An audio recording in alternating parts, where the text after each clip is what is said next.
કેટલા ખૂણા હતા? કાટકોણ કોને કહેવાય? કેટલા માપનો ખૂણો હોય એને કાટકોણ કહેવાશે? 90 અંશનો હોય તો કાટકોણ, 90 અંશથી નાના માપનો ખૂણો હોય તો લઘુકોણ, અને 90 અંશથી મોટા માપનો ખૂણો હોય તો ગુરુકોણ.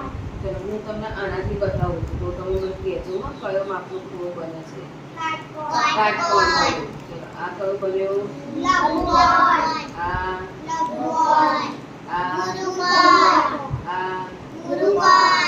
બરાબર. એવી રીતે આ વર્ગખંડી બધી વસ્તુ હોય અલગ અલગ એમાં ખૂણા બને. એમાં આ કયો ખૂણો બન્યો? અને આ બનશે તો કાટકોણ. આ બન્યું તો ગુરુકોણ. પછી તમારા શરીરના અંગોમાં પણ બને. દાખલા તરીકે આ હોય તો આ ખૂણો કયો બનશે? લઘુકોણ.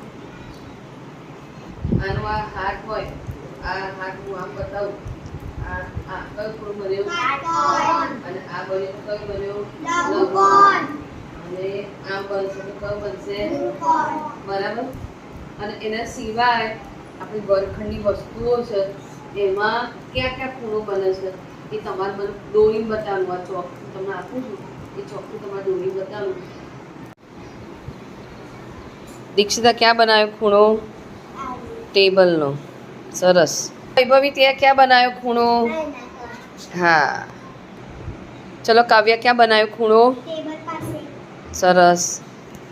કૃષ્ણા ક્યાં બનાવ્યો ખૂણો? બેન્ચી છે. સરસ. ખુશી ક્યાં બનાવ્યો ખૂણો?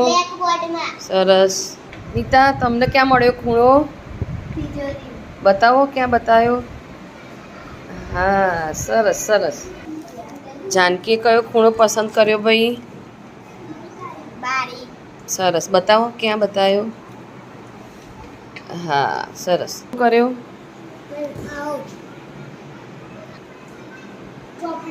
બતાવો. સરસ. બતાવો ખૂણો.